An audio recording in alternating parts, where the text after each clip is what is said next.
브룩스이라. 너희를 향한 나의 생각을 내가 아나니 평안이요 재앙이 아니니라. 너희에게 미래와 희망을 주는 것이니라. 아멘. 조 브룩스라는 바이올리니스트가 있었어요. 학생 때 조 브룩스는 학교에서 자기 아버지가 그 바이올린 수업을 이렇게 인도하시는 그런 기회가 있었다라고 합니다. 그러니까 조 브룩스가 다니는 학교에 마스터 브룩스라고 하는, 그러니까 바이올린의 거장이죠, 거장. 아주 유명한 자기 아버지가 학교에서 바이올린 수업을 해줬다라고 합니다. 근데 그 아들 조 브룩스도 바이올린을 아주 천재적으로 재능을 타고나서 아주 바이올린을 잘했다라고 해요. 그래서 아버지 브룩스는 아들 브룩스에게 4살인가 5살에 조그만 바이올린을 그 손에 집어주고 그 바이올린을 연주시켰는데, 타고난 그 재능으로 인해 또 연습도 열심히 하고 그래서 아주 바이올린을 잘 켰다고 해요. 그렇게 학교에서 이제 또 아버지가 이렇게 바이올린 수업도 해주시고 그래서 지내는 동안에 이제 조 브룩스가 아버지께 수업이 끝나고 할 말이 있다고 아버지께 가서 이렇게 말을 했습니다. 아버지께 드릴 말씀이 있습니다. 아버지께서 반대하실 것 같아서 이 말씀 드리기가 참 어려웠습니다. 저는 지금 제 친구들과 함께 크로스오버 뮤직을 하고 있습니다. 크로스오버 뮤직은 클래식이 아니라, 바이올린은 보통 클래식 음악이잖아요. 그래서 아버지는 그 클래식의 거장, 대가인데 아들이 지금 크로스오버 뮤직을 한다고 하니까 아들이 되게 걱정된 거예요. 크로스오버는 다른 장르의 음악과 이제 클래식 바이올린을 섞어서 하는 것이기 때문에 아버지가 그것을 반대할 것을 뻔히 알고 있었죠, 조 브룩스는. 왜냐하면 평상시에 아버지의 그 이야기를 들었을 때 아버지는 클래식은 클래식의 길을 가야 된다라고 말했던 그런 아버지였기 때문에 그 말을 하기가 되게 어려웠죠. 그래서 조 브룩스 아들 브룩스가 아버지께, 하지만 아버지께서 반대하실 것은 알지만 무조건 반대하시지 말고 저와 친구들이 함께 연주하는 것을 한번 들어보시고 그리고 나서 판단해 주십시오. 이렇게 아주 예의 바르게 아들에게 얘기했다라고 합니다. 그래서 다음날 조 브룩스는 학교에 가서 그 밴드, 한 명은 건반이고 또 한 명은 기타였다고 해요. 3인조 밴드였는데 이제 그 친구들이랑 마지막 연습이 될지도 모르는, 왜냐하면 아버지는 반대할 것이 뻔하기 때문에 그 친구들과 마지막 연습을 하고 이제 이 밴드를 그만둬야 될지도 모른다라는 이야기를 친구들에게, 그 밴드 멤버들에게 하고 마지막 연주를 했다고 해요. 이게 이제 이 밴드의 마지막 연주일 수도 있겠다라는 생각을 가지고 연주를 했는데 연주가 아주 잘 되고 오랜 동안 그 친구들과 함께 연주를 했기 때문에 아주 마지막 연주라고 또 생각해서 그랬는지 아주 훌륭한 연주가 되었다고 합니다. 그리고 연주가 이제 끝나고 나서 고개를 들었을 때 저 그 연습실 한쪽 구석에 아버지가 눈에 띄더라고요. 그래서 아버지께서 오셔가지고 하시는 말씀이 훌륭한 연주였다. 내가 지금까지 크로스오버 뮤직에 대해서 잘못된 편견을 가지고 있었구나. 나는 네가 크로스오버 뮤직 하는 거에 대해서 반대하지 않고 너가 원하는 길로 네가 원하는 음악을 하도록 하여라 라고 아버지가 말씀해 주셨다고 해요. 자, 이 예화를 여러분들 듣고 나서 무슨 생각이 드십니까? 저는 이 이야기를 들었을 때 되게 감동적이었어요. 서로를 존중하는 마음, 또 아버지가 아들을 깊이 사랑하는 마음, 또 아들의 예의 바름, 이런 것들이 이야기 속에 함축되어 있어서 이 이야기가 아주 감동적으로 저에게는 다가왔습니다. 특히 아버지가 자기의 뜻이 아니라 아들의 뜻을 존중해주고 아들을 사랑하는 마음이 아주 크다는 것에서 큰 감동을 얻었죠. 근데 여러분, 우리 사람들이 어떤 이야기나 사건에서 감동을 하는 이유가 무엇인지 생각해 보셨습니까? 사람들은 왜 감동을 할까요? 저는 오래전부터 그 생각을 했을 때 이런 생각이 들었습니다.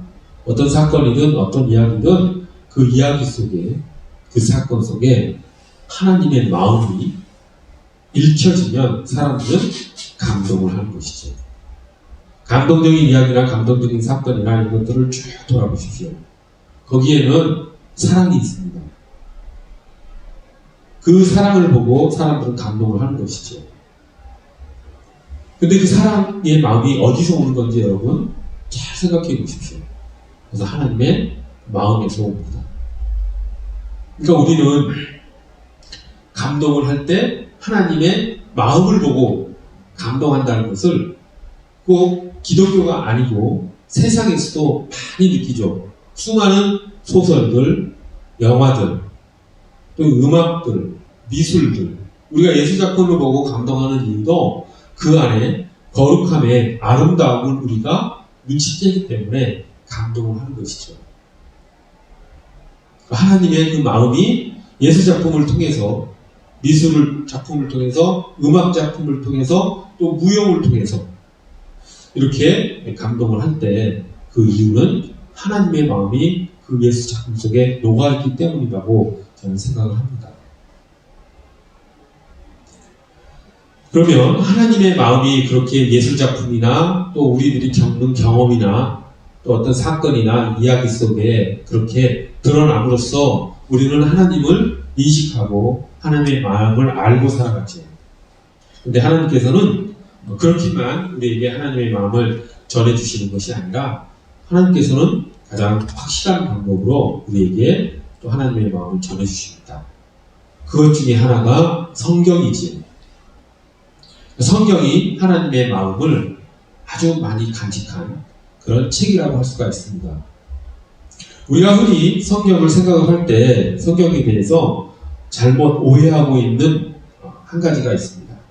그것은 무엇이냐면 성경을 인간이 하나님을 경험한 책이다 라고 생각하는 것이 성경을 오해하고 있는, 잘못 보고 있는 대표적인 실수이죠.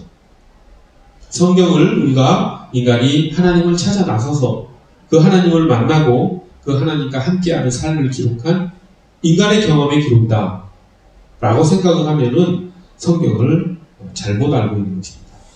성경은 그것이 아니고 성경은 하나님께서 인간에게 찾아오신 것을 기록한 책입니다.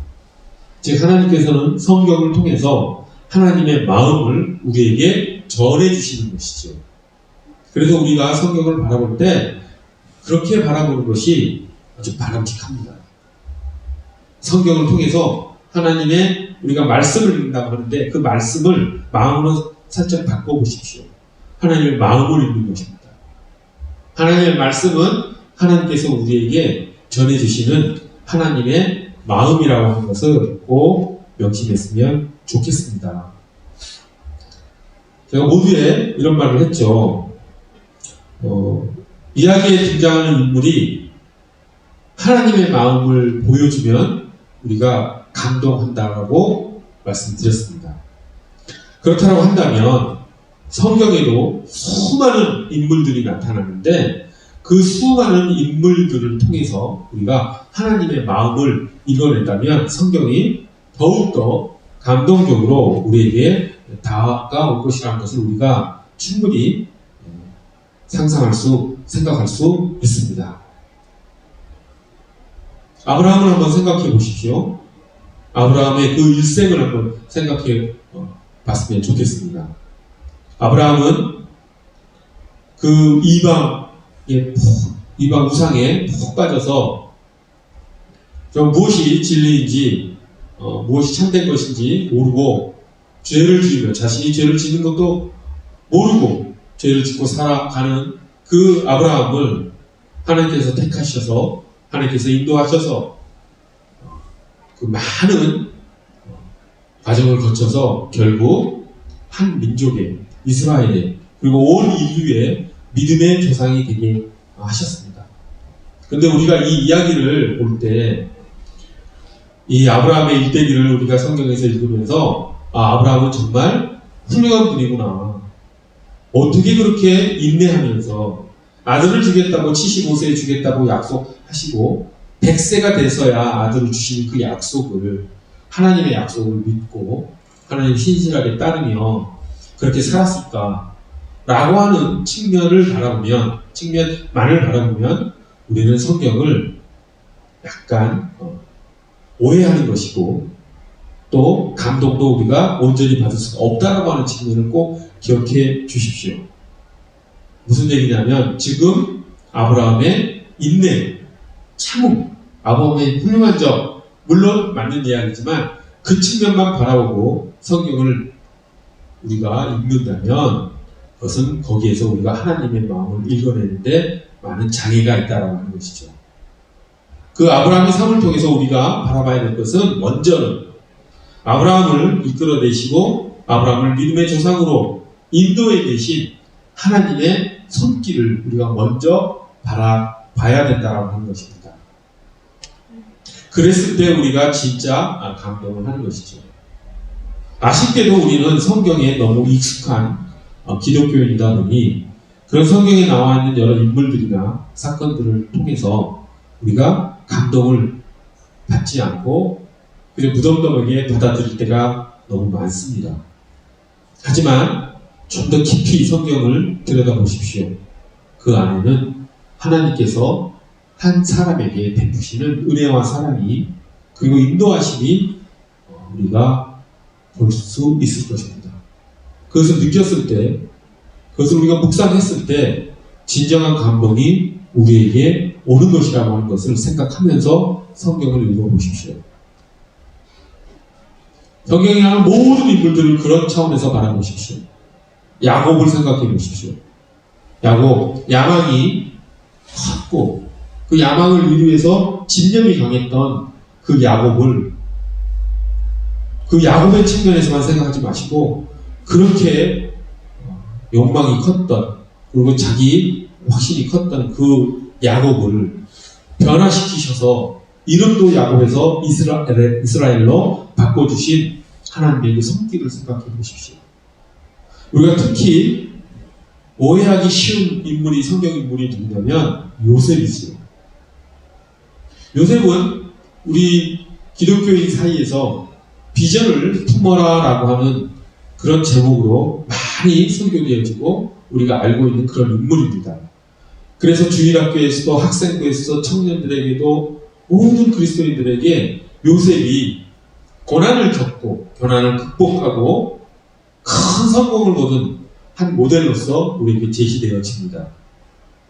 그런데 그렇게만 요셉의 일대기를 우리가 바라보면 우리가 하나님의 마음을 오해할 부분이 너무 많습니다. 요셉의 이야기를 잘 들여다보십시오. 요셉은 자기의 야망을 이루기 위해서 현재의 고난을 꼭 참았다 이런 차원으로 요셉이 삶을 살지 않았습니다. 요셉은 그렇게 삶을 산 것이 아니고 요셉은 자기에게 어떤 환경이 있다 하더라도 오직 하나님만 의지하며 살았던 사람인 것이죠. 자기의 비전을 이루기 위해서 막 노력했던 그런 인물의 그림은 성경을 찾아볼 때 잘 보이지 않습니다. 그거보다도 우리가 요셉의 삶을 통해서 우리가 볼 수 있어야 되는 것은 요셉이 그렇게 큰 어려움 속에 있다 할지라도 하나님께서 그 요셉을 붙드시고 그 요셉을 인도하시고 요셉이 방황하지 않게 하시고 요셉이 결국은 하나님의 뜻을 이룬 도구로서 사용되었다라고 하는 측면을 우리가 바라봤을 때 요셉에게 임하신 하나님의 손길을 더 깊이 우리가 이해할 수 있게 됩니다. 그렇게 우리가 성경을 바라보고 모든 사건과 인물과 이야기 뒤에 배후에 역사하시는 하나님의 손길을 바라볼 수 있을 때 우리의 삶도 하나님의 손길에 의해서 인도받을 수 있다는 것을 여러분 꼭 명심하십시오. 우리의 삶 속에 이렇게 성경에 나오는 인물들의 삶을 우리의 삶 속에 적용할 때 그렇게 적용해야 됩니다. 우리가 아브라함의 인내를 배우고 야곱의 그 굴곡진 삶에서 그 다듬어지는 모습, 그 야곱의 어떤 집념, 또 요셉의 어떤 그 성공한 모습, 이런 것들을 바라면서 우리가 성경을 읽고 우리가 그분들을 본받아야 되겠다는 생각으로 우리가 성경을 읽는다면 그 성경을 잘못 읽는 것입니다. 그거는 세상에서나 하는 일들이죠. 그 세상 책을 통해서도 얼마든지 그런 정보와 그런 경험을 우리는 공유할 수 있습니다. 성경은 그런 책이 아니고 성경은 그 인물들 뒤에서 역사하시는 하나님의 손길을 읽어내고 동일하게 그 손길이 내 삶 속에서도 역사하신다는 것을 우리가 믿음으로 믿고 그 하나님께 의지하며 나아가는 삶을 살아가는 것이 진정한 성경을 읽어내기라고 할 수가 있는 것이지요. 오늘이 어렵습니까? 반드시 내일은 하나님께서 도움의 손길로, 인도하심의 손길로 우리를 더 좋은 곳으로 인도하실 것을 확신하십시오. 그것을 바라볼 수 있는 게 믿음입니다. 하나님은 절대로 우리를 고난 속에, 고통 속에 그냥 내버려 두시기 위해서 우리를 세상에 보내신 분이 아닙니다. 오늘 말씀을 보십시오. 여호와의 말씀이다. 너희를 향한 나의 생각을 내가 아나니 평안이요 재앙이 아니니라. 너희에게 미래와 희망을 주는 것이니라 라고 하나님께서 말씀하셨죠. 하나님께서 우리에게 주시고 싶은 것은 고난과 고통과 재앙이 아니고 평강과 평화와 행복이라고 하는 것을 우리가 꼭 명심합시다.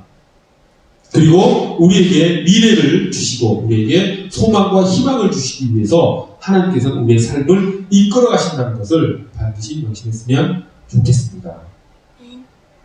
하나님은 그렇게 우리를 도우시는 분이고 우리를 이끌어 가시는 분이지 우리를 그저 멀리서 바라보시고 그저 우리가 나쁜 짓을 하나하나 이렇게 지켜보시고 우리가 조금 즐거운 일을 하면은 못하게 하시고 그런 분이 아니시죠. 우리가 잘못을 하면은 야단만 치시고 이런 하나님, 그런 하나님이 아닌 그런 그림은 우리가 머릿속에서 지워버립시다. 하나님은 그런 분이 아니고 하나님은 어떻게 해서든지 우리를 더 좋은 곳으로, 우리를 평안함으로, 우리를 행복으로, 우리를 소망을 갖게 하심으로 우리의 삶을 이끌어 가시는 그런 분이라는 것을 우리가 반드시 알았으면 좋겠습니다. 오늘 본문 말씀 에레미야서 29장 11절 이 말씀도 이스라엘이 바벨론의 포로로 이제 풀려날 것이라 라고 하는 그 말씀을 하시는 중에 소망의 말씀으로 이 말씀을 주셨다는 것을 명심합시다.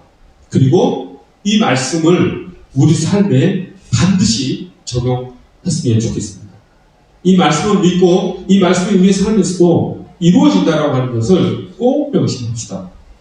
그러면 우리가 오늘을 어떻게 살아내야 될지가 우리가 알 수 있게 됩니다. 이 말씀을 우리의 삶에 적용시키기 위해서 우리는 어떻게 살아야 되는가? 우리는 여호와 앞에서, 하나님 앞에서 잠잠히 하나님의 손길을 기다리면 되는 것이죠. 나의 뜻이 아니고 나의 때가 아니고 나의 방법이 아니고 하나님의 생각과 하나님의 때와 하나님의 방법으로 이루어지실 때를 우리는 기다리며 하나님의 얼굴을 바라보고 하나님께 기도하며 오늘을 지내면 되는 것이죠. 하나님과의 친밀한 관계를 유지하면서 하나님의 도움의 손길을 기다리면 되는 것이죠. 그게 우리가 그리스도인이 해야 될 일입니다. 좋은 일이 있을 때나 안 좋은 일이 있을 때나 어려움이 있을 때나 행복한 일이 있을 때나 우리는 하나님과의 그 친밀한 관계를 놓치지 않으면 되는 것입니다.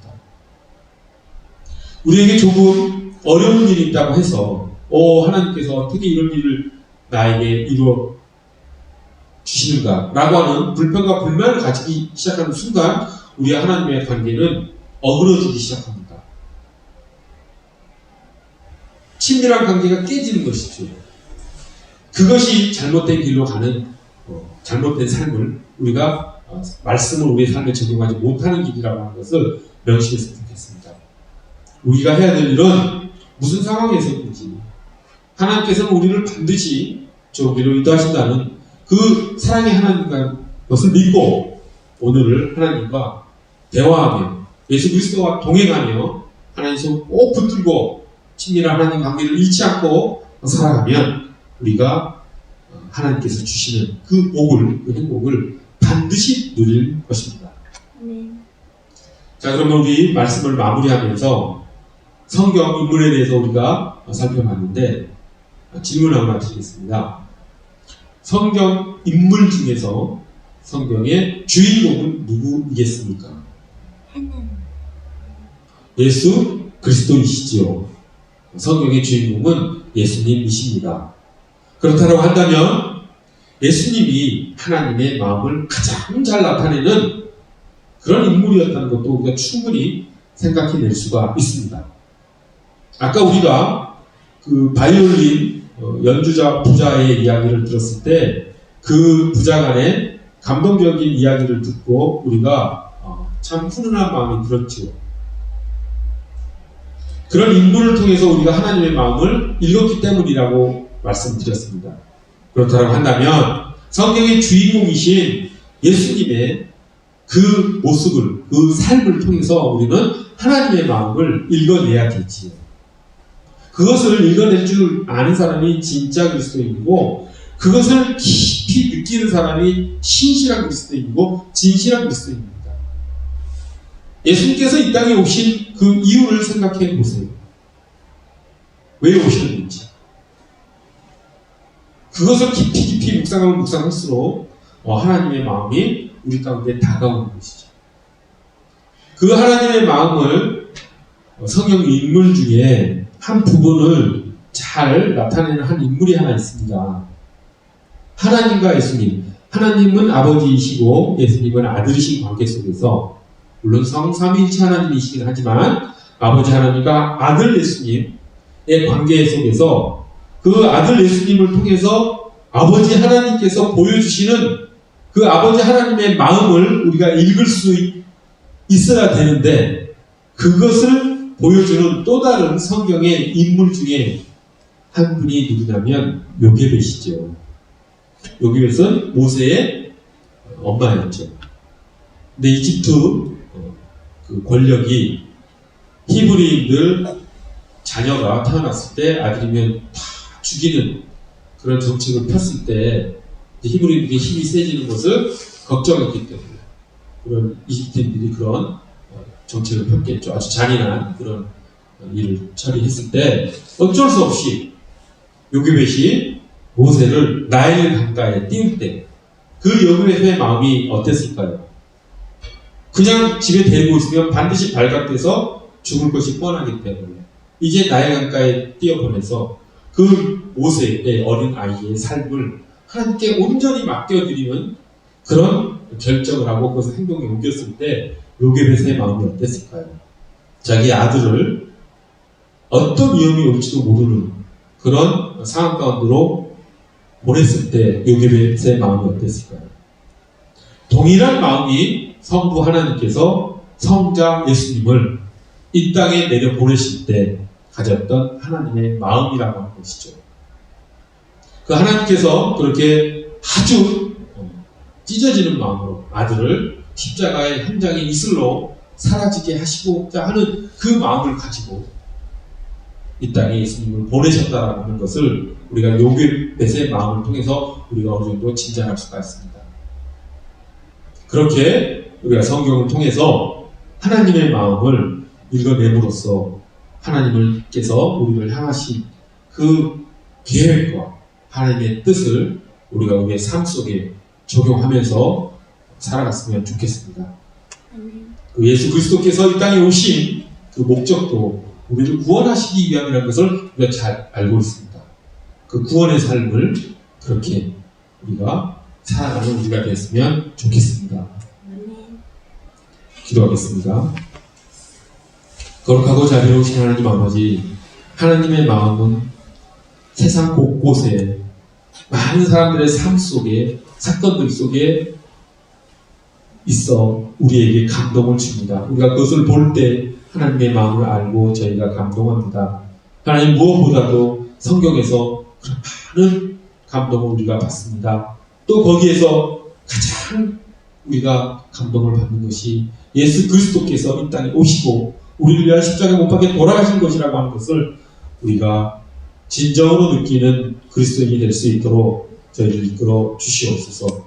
예수님의 그 십자가 그 보혈이 하나님의 마음이고 하나님의 사랑이라는 것을 우리가 늘상 묵상하며 그 사랑에 감사하며 그것에 반응하며 살아가는 우리 될 수 있도록 하나님 인도하여 주시옵소서. 하나님의 마음에 따라 하나님의 뜻에 따라 하나님의 말씀에 따라 순종하며 나아가는 우리 되기를 간절히 바라오며 귀하신 예수 그리스도의 이름 받들어 기도드립니다. 네. 우리